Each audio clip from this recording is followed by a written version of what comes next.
I came back to Arizona. My wife and infant son here, I was driving back and forth 10 hours one way to go to work for 13 shifts, and I couldn't find work to save my life. Everywhere I applied, I was overqualified.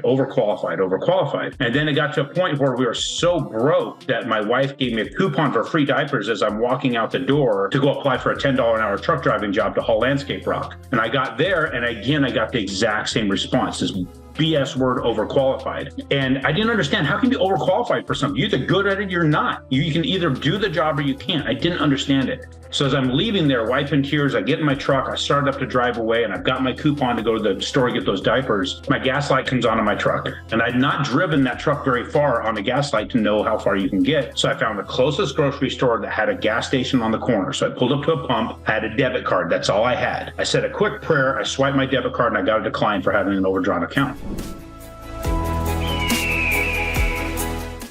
Hey everybody, Flippin' Dani here. Welcome to the Freedom Show. Woohoo! Show. I love it when we enter these episodes and we're both cracking up. It's Yeah. silly that we did. Stupid, absolutely stupid. Right before we started. Welcome everybody to the Freedom Show. Sorry you're not behind the scenes. We're weirdos sometimes. Yes. But we're super excited to be here. And today we have a really special guest. We're super excited to introduce to him. But before we do that, we always like to talk about a little bit Yep. stuff right at the Easy beginning of the episode. Right. And I wanted to hit on something that we're actually having a conversation with our entire company about today. And I gave them a project today. And it's called the Excellence Project. Yes. So there's a book that I'm reading. I love to read. In fact, on last week's episode, Flip asked me what I wanted for Christmas. And I said, oh man, like what I always default to is just a bunch of different books. And I say, pick one because I love to read. So this particular book that I'm reading right now, it really is about excellence. That's really the core of what it really talks about. It talks about, the people who make it to the top are very, very, very few. And it's because of the idea of excellence. Like people don't take it seriously enough. They don't like dial in every single part of their business in a way that when people come into their world, it's such an amazing experience that they couldn't even think about going and working with anybody else because it's just above and beyond, and not just in performance of maybe the product. It's not just the team and the vision and liking them.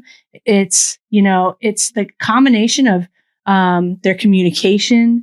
It's a combination of the care that they convey in everything that they do. Yep. And that for us comes across in authenticity and transparency, right? Because we say we're not there yet. We're not like the best of the best where our reputation is just amazing. I mean, it's really good, but we're still human. We're still growing. Like we literally built 7 companies in 6 years. And that's way too fast. But just as we talked about in our last episode, it was that or we failed. Yep. And so we just went the too fast route because we knew that we would be able to see it through. As opposed to the alternative of actually failing at what we were doing. But we're at a point in our companies where we're like, hey, you know what? We have an amazing team, and it's the people who got us where we are today. And it's the investors who've trusted us that have got us to where we are today. So now is the time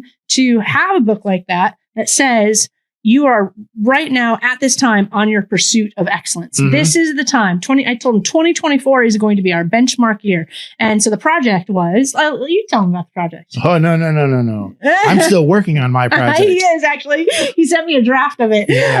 So I've been posting excerpts of the book, like in our main communication channel in Google Chat. And one of them is just like reputation. Like if it's a no-brainer, what your reputation speaks for itself. Like the word of mouth is just, what happens? Let me ask you, Flip, because they can't talk back to me. No, they can't. Let me ask you. So when you have an amazing experience with something, what do you want to do?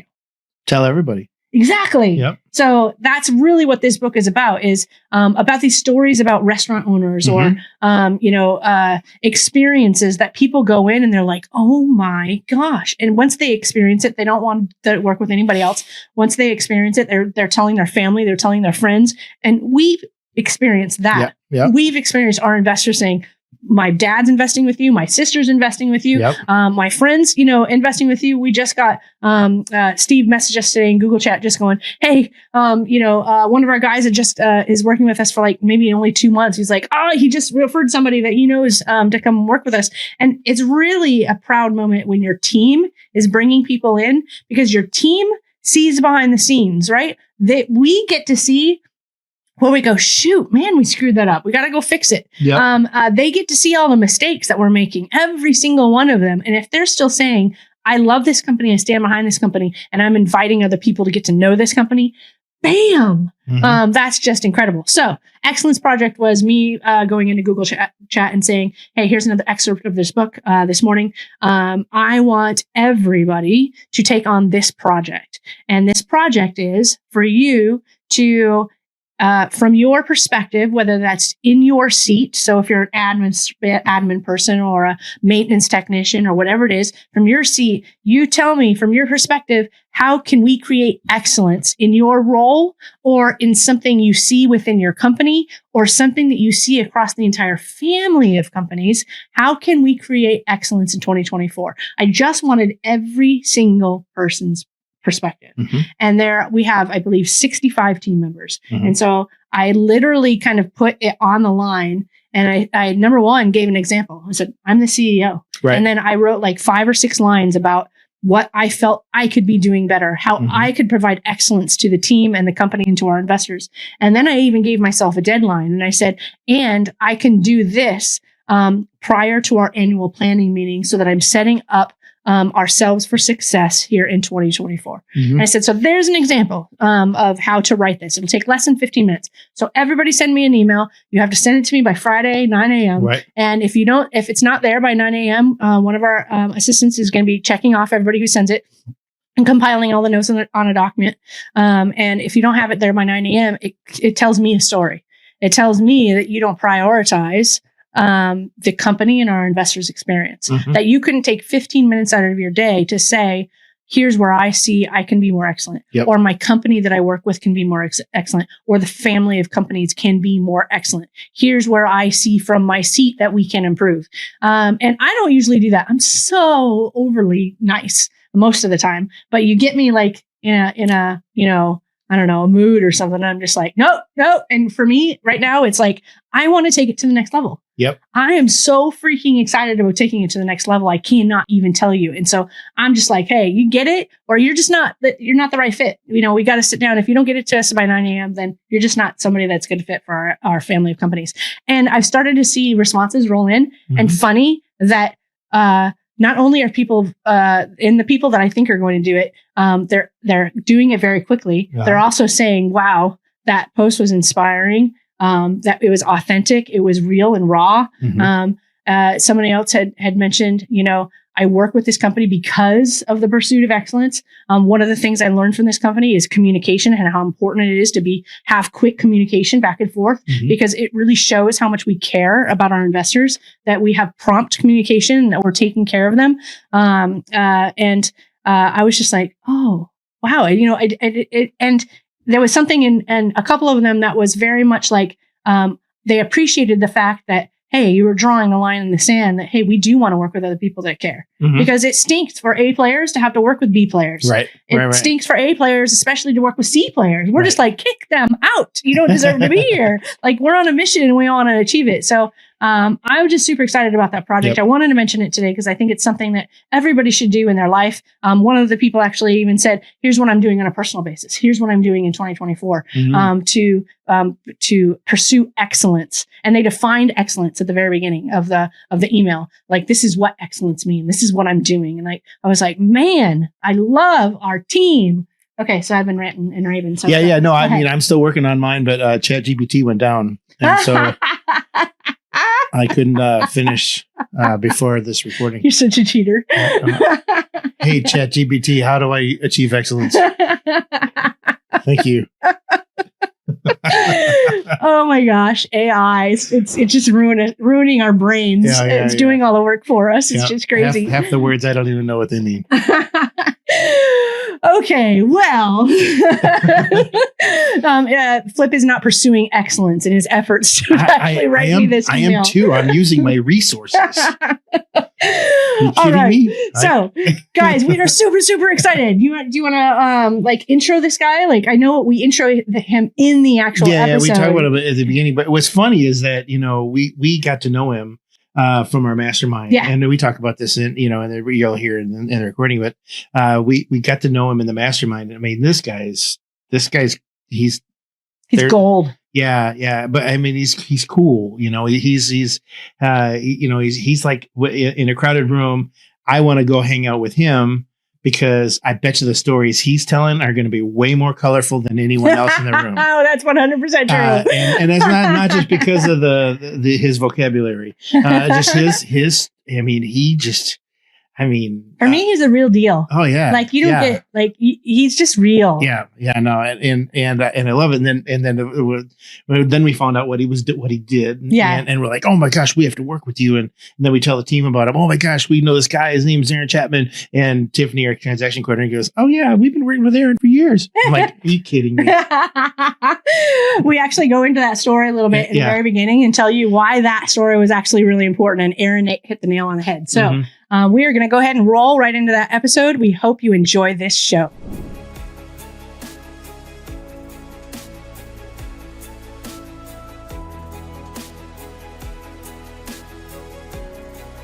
You're tuned into The Freedom Show. We are in the studio having a conversation we're really excited to share with you. Today's guest is Aaron Chapman. Woohoo!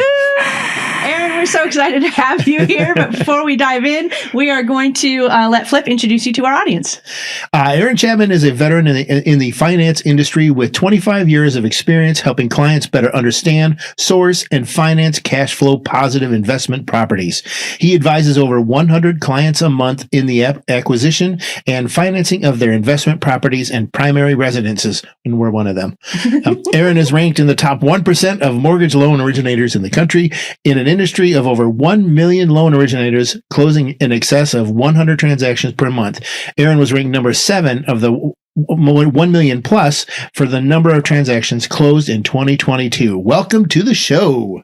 Woohoo! Thank you. I appreciate that. And thank you for the intros. One thing that's interesting about that, you would think when you reach certain points and you achieve certain things that you would talk about a lot, like I will give that to people for the bio thing. So when they're talking to me or introducing me to their audience, you're not dealing with somebody who doesn't know what they're talking about. I've got some experience in it. And it's not education, it's experience. To me, that's a bigger difference.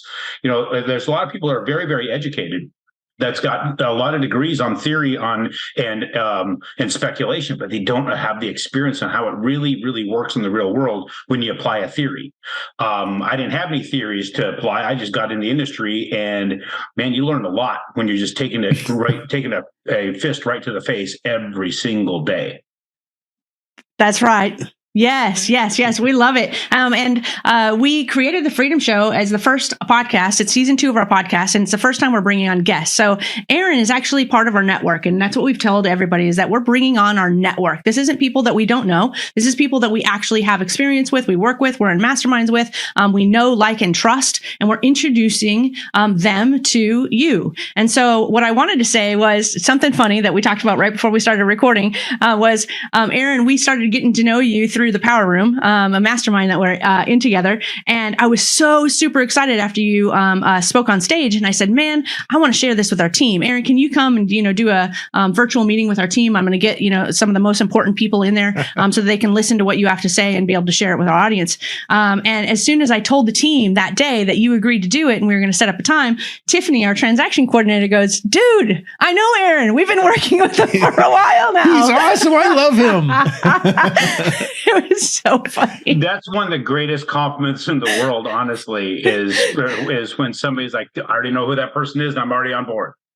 Yep. Yes. It was just phenomenal. And that just kind of also speaks to the fact that Flip and I have elevated ourselves enough that the team really knows what they're doing, right? They find the players that are going to add value to our company as a whole, and they latch onto them. And so even though we think we're bringing them value, they're like, hey, we already found this guy. We got it going on. So we're super excited to have you on the show. What also is cool about that fact is usually when you as you said, elevate yourself out of the day-to-day routines, you're not involved in what happens on a moment-by-moment basis, is if you did know my name, it's because something was going wrong. Right. Usually when the person in your world or your space is going to hear about it. That's me. I only get to hear about the bad stuff. I never get I rarely get the compliments. I rarely get the good things. I rarely hear about how many closings we had till it was done and over with. I worry or hear about the problems and what needs to be fixed all the time. So it feels like when you're in our position, it feels like everything is just coming apart around you all the time. Yes. 24/7, you're solving problems. I'm expecting me to be completely broke with all the shit that I'm constantly having to deal with because it feels like everything's blowing up. And then come to find out we closed all these deals. I'm like, how we close so many damn deals when like literally I'm dealing with all these problems, but it's a little bit of problem and a ton of good things that you don't have to get involved in. Yes. Yeah, absolutely. And Flip and I experienced that same thing. It's such it's the perfect way to describe the world once you get to a higher level in your company. And I love having the trusted team. But like, we're like, hey, can you share some good news every now and then? Can we have like a shout out channel that says, look what we did? So we're not having to just chase the fires all the time. So I love the way that you describe that. But I want to kick off the show, Aaron, with having you share your freedom story. So the freedom show and what Flip and I talk about all the time is the different types of freedoms that we have, what's important to us in life, in business. And we love hearing other people's stories. So what does freedom mean to you? And can you share your story of how you achieve freedom in your life? Freedom for me is truly the mindset of how you go about what you're dealing with every day. We just talk about the fact that when you become successful dealing with problems, and when that's how you achieve success. But when you become successful, your life seems to be nothing but problems because of what you have to solve all the time. You become something to other people because of your capability of solving those issues. And so to me, the freedom came from just understanding what it was that I was trying to achieve. And that once you achieve it, you've never really achieved it. Because there's no such thing as having no matter what goal I ever set, no matter whatever goal I achieved, I've never been happy with it. I've always been happy in the process, but never with the outcome. Even when you got exactly what you planned on getting, like, okay, well, now I got to do that crap again. So we live in the real estate world where we do everything in the form of a month and a quarter and a year, right? So at the end of the month, like, yes, we kicked ass, we accomplished what we want to, and what happens the very next day? You start at zero. It's like getting to Everest. They drop you right back off at the borders of Tibet, and you got to work your way across. Because it's not just climbing the mountain from base camp to the top. Getting to base camp is hell, right? So you're starting over every single month. So there's that, and where it really comes from, and part of this understanding of freedom come with one of my assistants years ago.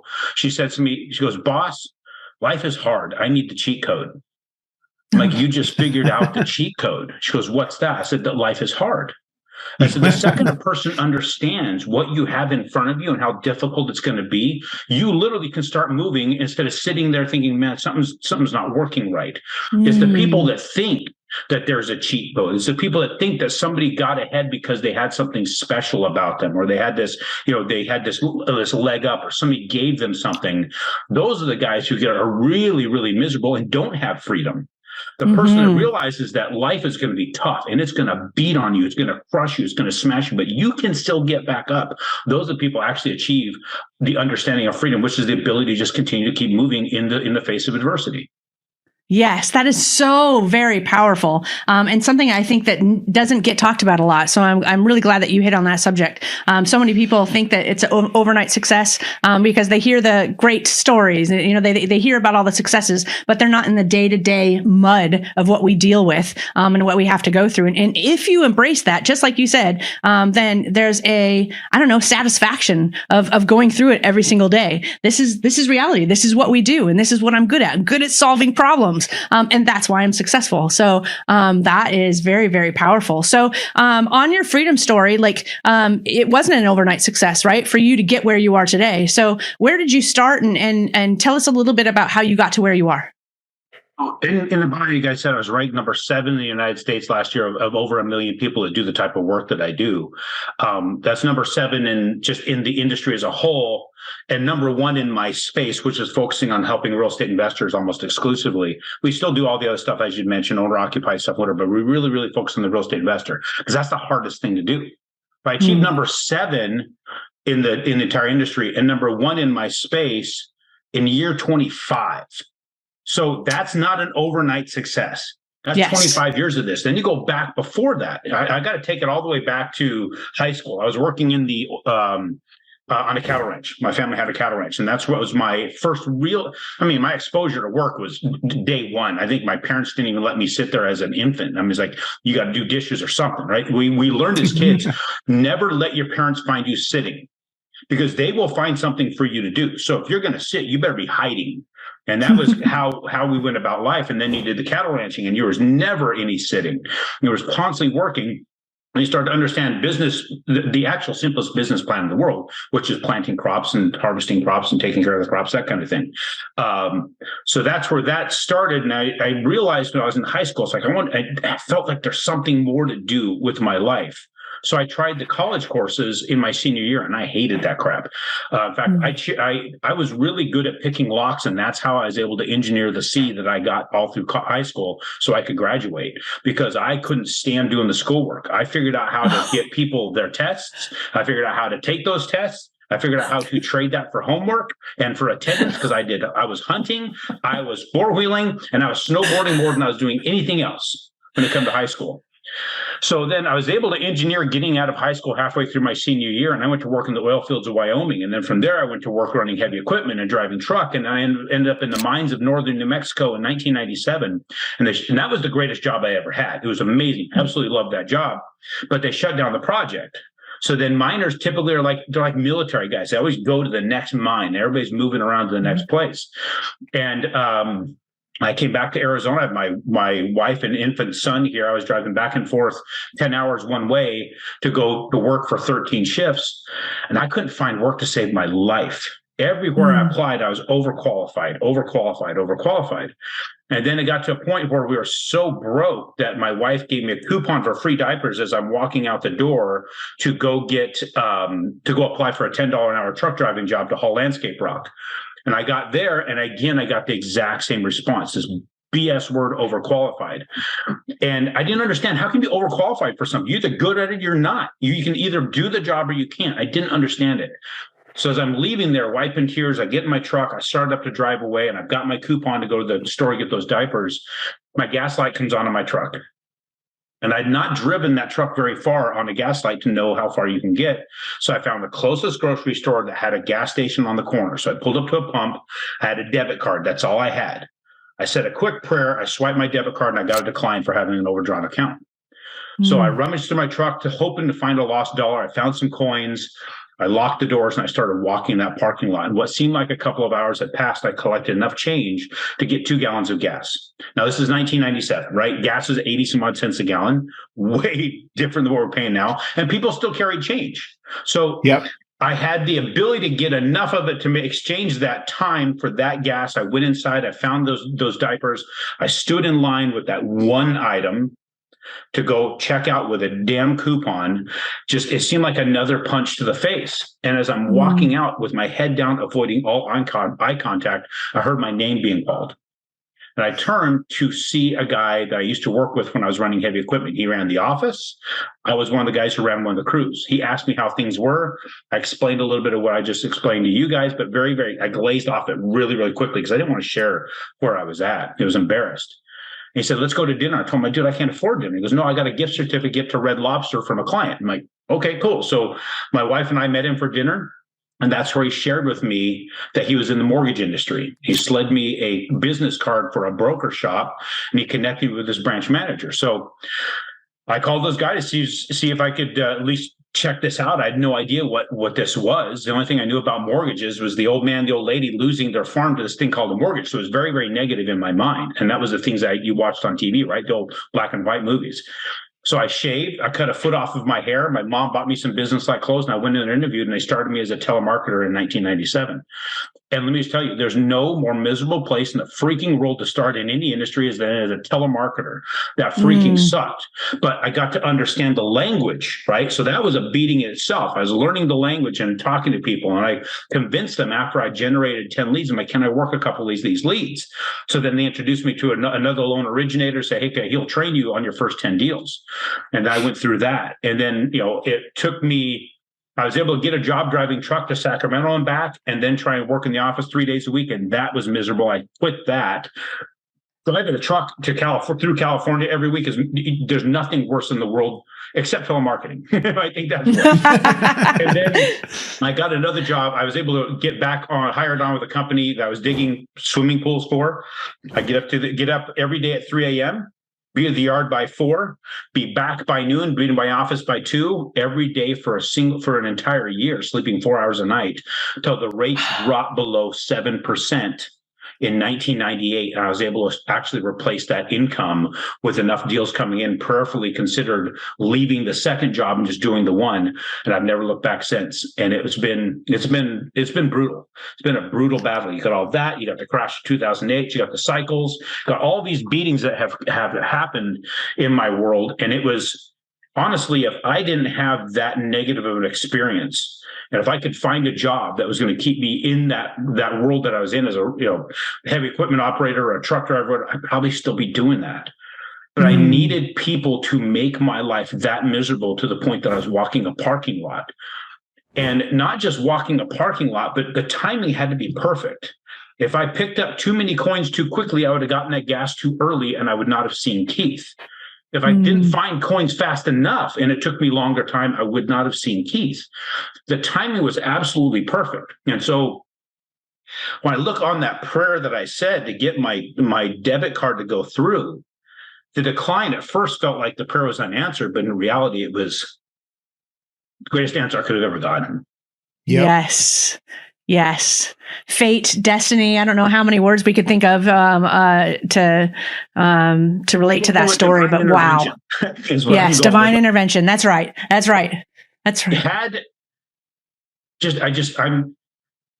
I'm so blessed that it worked or it didn't work. And I had to go through that.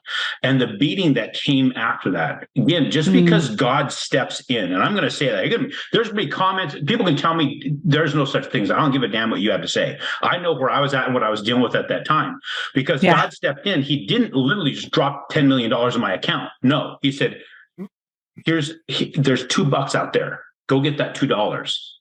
Yep. And then go do this, and then go do this. And 25 years later, here's where we sit. And is the market easy? No, the market's tough. I mean, I've restarted several times since 1997. I've taken bigger beatings than 1997, and we still move forward because it's those little lessons that you got to learn. And hell, I'm probably sitting in an ass whooping right now that I just don't realize I'm taking. Yeah, that's right. That's the other benefit of freedom is you are getting the shit out of you and you don't even know it because you've gotten so damn tough that you've stood up every single time, right? 2008, right? Everybody remembers 2008. Everybody knows the hell that they went through in 2008. August 8th of 2008, which is eight's always been my lucky number. I'm on a Harley going out of town to get my head clear for 4 days, and a kid takes me out at 80 plus miles an hour. I wake up in a hospital with the inability to walk, my memory's erased, and I have to learn to go through all that healing and physical therapy to get taught how to walk again, and then train my brain how to remember, because it would cycle every 3 minutes. I would erase my last 3 minutes every 3 minutes. So coming back from that and rebuilding a business and getting a business going when everything's obliterated, to go and then start working with the real estate investor and then start developing this business that goes from Arizona to Indiana to Texas to Missouri, and then just continues to grow into 30 states. That's not an easy achievement either. It's every single day of getting the shit kicked out of you all day, every day. And it's not just the market. It's not just the people that you're trying to get business from. It's not your clients. It's not your coworkers. It's your company sometimes. And it's the fact that everybody else out there starts to know your name and they're trying to take your business from you. It is brutal out there. And so if a person thinks that it's easy to achieve, and then you just put your feet up and put your feet back and say, I can relax, you can't. Just like anybody climbing Everest, you get to the top of Everest, you don't just sit down and relax and crack open a beer. That bitch will kill you. You get the hell down and go to the next goal. That's right. That's right, man. I was thinking through your story, and I'm just like, if Aaron talks like we do, like if I'm not going to even say that part, but you cuss like a sailor, like I cuss like a sailor. We were talking to the Slaughters yesterday. We were in this accountability call with them, and Flip goes, "Hey, we're talking to Aaron Chapman tomorrow. He's going to be on our podcast. Oh, we're going to have to go beep beep beep beep beep beep beep." I'm beating the hell out of myself because in the back it says family investment. Damn it, there's going to be kids listening to this. So I have edited the hell out of everything I've said so far. No. I love it. I cuss a lot too. A lot of people don't even know that, depending on what they're listening to. But I relate to you. I talk in church, and I still let it just fly because I'm like, sometimes my mouth is faster than my mind. I can't stop it. It's okay to believe in God and love God and still cuss. That's my rule. So what I really, really enjoyed about that is that very much like we do when we're talking about our story and our freedom story, our journey of building these businesses, we keep it real. And so I told you before we started this podcast, we were going to jump into a Get Real segment that I don't feel like we even have to touch because you just kept it real from the very second we started this podcast until now about your story, how you got there, and the shit that you have to deal with along the road. So just thank you for being that type of person that doesn't always talk about rainbows and sunshine, right? Mm-hmm. Because it's not always pretty. It's tough. And you have to get up every single day and face the challenges and go to bed at night, wake up the next day and do it again. And there's not enough people that talk about that. So I just want to say, I'm so glad to have you on the show. I think that, and God bless the people that talk about that kind of stuff because they need that to remind themselves that, they're getting their asses kicked, but it's still very good. But I think that gives people the wrong impression of what success is. They're too busy, walking through the line at the grocery store and they see the fashion magazine. They're like, they're literally looking down on themselves because of how pretty that person is on the cover. Mm-hmm. That person just went through $10,000 of bullshit just to take that picture. So just know that when they woke up that morning, they were probably uglier than you. And so when we have this wrong thought process in our mind, we limit ourselves. And when I tell everybody, you're not limited. The only person that's limiting you is you. The rest of the world is not. Just get off your ass and do something. And you may not even see the fruits of your labor that day. That's what really, really sucks about trying to get in shape and trying to lose weight. It takes you a year to see a difference, and it sucks. But it's a matter of changing your thought process, changing your lifestyle, and just doing something, just moving, making it a part of your life every single day. I saw that recently because, 2 years ago, I said, damn it, I need to get back into some sort of shape because I've had so many injuries. I've broken 57 bones in my life. Oh my gosh. Wow. Both shoulders repaired. I finally went to the physical therapist in 2021, I think it was. Said, listen, I need to be able to work this again. Finally, able to do a push-up again in November of 2021. I spent all of 2022 trying to get my body back into some sort of shape. And it took all of 2022, and it's the most frustrating crap I've ever experienced. You guys know Aaron Nimmo and his team? Mm-hmm. Yes. They were the ones that a stupid amount of money I had to spend just to learn how to not eat dumb and then give me a bunch of things to do every day. And now I just do them. It's part of life. Yeah. And it changes your life if you just do the same things that you're supposed to do every single day, repeatedly. And then a year or two down the road, like, holy shit, look what I accomplished because you did that little bit of stuff every single day. Consistency. It's all about consistency. I couldn't agree more. All right. Well, welcome back. Sorry, that was part one. Yeah, it was. We had to split it in two episodes. Because the one thing that I wasn't going to do, and I don't think you were going to do it either, was cut him off. I'm just because and wait till part two because it gets even better. But just I mean we've known Aaron for a few years now, and we've heard a lot of stories from Aaron and how But I've never heard the $2 story. Yeah, I've never heard that story. That just grabs you. Yes. Yeah. Yeah. It really does. And, just his stories about breaking 56 bones, I think he says, in his journey back. Yeah, and 56 or 57, I think. I can't remember. Yeah. I think I would remember. Yeah, and that journey back, it's funny, is because he mentioned discipline equals freedom, which is a Jocko. I actually think somebody else actually has credit for that quote. But we know, term, but we know that Jocko is somebody that we bought his book, Discipline Equals Freedom. And it's something that I've seen, recently, especially as you and I have kind of gone back into really refining our routine and doing things that are new and that are kind of transforming who we are as people. And we just recently, over lunch, we're just talking about, the holiday break and how, how we want to use that and how we want to continue to gain some traction, what we want to do versus what we don't want to do. Because it's also very much about, life stuff, right? And what I really loved about Aaron's episode in this particular one was he talks about how tough life is.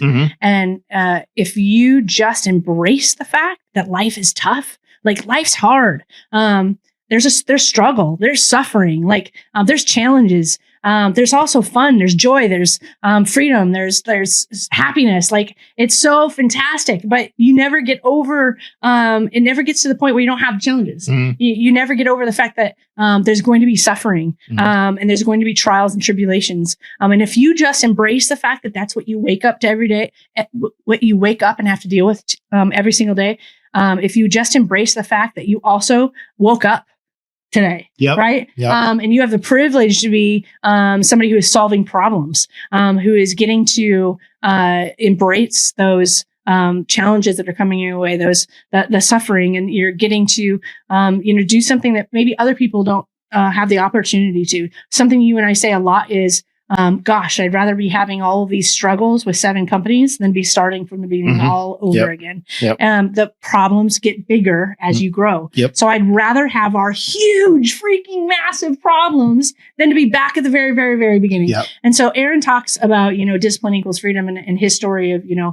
his journey back to being able to do push-ups and, do certain things in exercise. And I think it was really fantastic. And you guys know that we love the get real stuff. We love just, be genuine, be authentic, just say it like it is, because none of us like to deal with somebody who is just telling you all the good, wonderful stories and they're not telling you about the hard stuff. Because the hard stuff is what teaches you lessons. And boy, Aaron spent the whole first half of this episode really digging in to the hard stuff and telling the stories of, man, this has not been easy. And this is what I've gone through. And this is how I got through it. And this is what I learned. And he just keeps it real. And we brought him on because we love him being in our network. He is a great value to our network, but he really proved today that he also aligns with us as people. He aligns with what we believe in terms of getting real. So I was just really excited. I like the, I could be getting a beating right now and I don't even know. I could be taking a beating right now. Cause I'm just used to it. I'm just used to suffering and going through, trials and, having challenges all day long that, he doesn't. I love that line too. That was really good. Okay. So, part 2 is going to be next week. We're really, really excited about that. Part 2, he's going to go into what I call his superpower. I think he rephrased it a little bit. But there's people that have what I say are superpowers. It is what they do so freaking well. You don't want to work with anybody else because they're so good at it. Next week, he's going to be talking about that, and you are going to be blown away. Bring a calculator to the episode, unless you're driving in a car, then just listen. And actually, we didn't have a calculator during this episode. So you can see that we didn't have a calculator. So we're doing math in our heads. So you can do math in your head while you're driving, and you're going to hear when we make a mistake. And I think you made a mistake once, and then I made a mistake the next time. I attempted to do math in my head.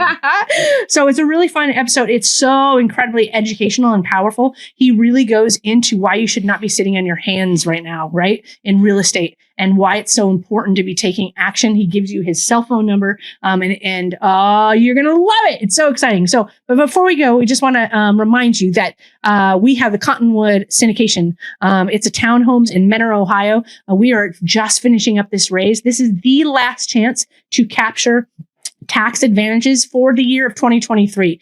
If this does not backfill by the time 2023 ends, we are taking the tax advantages for ourselves. We have held off on doing so because we want to give it to investors who are joining us in this syndication. We are already ahead of schedule. The property is performing. It's a fantastic property. John actually did a video walkthrough of it like just the other day. He sent me a video compilation that I think we sent out to our email list. Yep.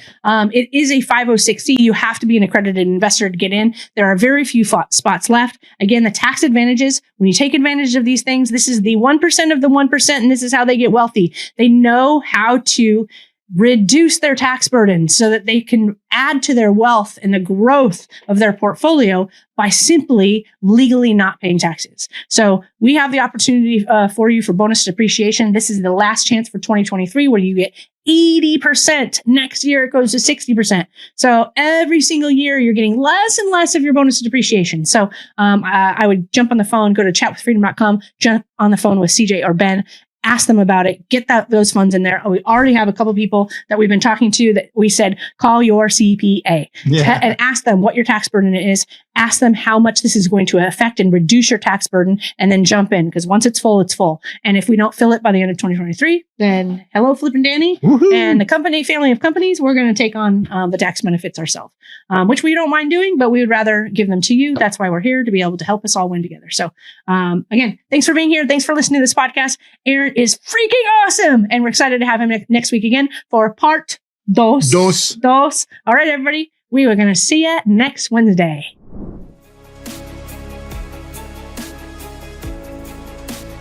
Nothing on this show should be considered specific, personal, or professional advice. Please consult an appropriate tax, legal, real estate, financial, or business professional for individualized advice. Opinions and information on the show are not guaranteed. All investment strategies have the potential for profit or loss.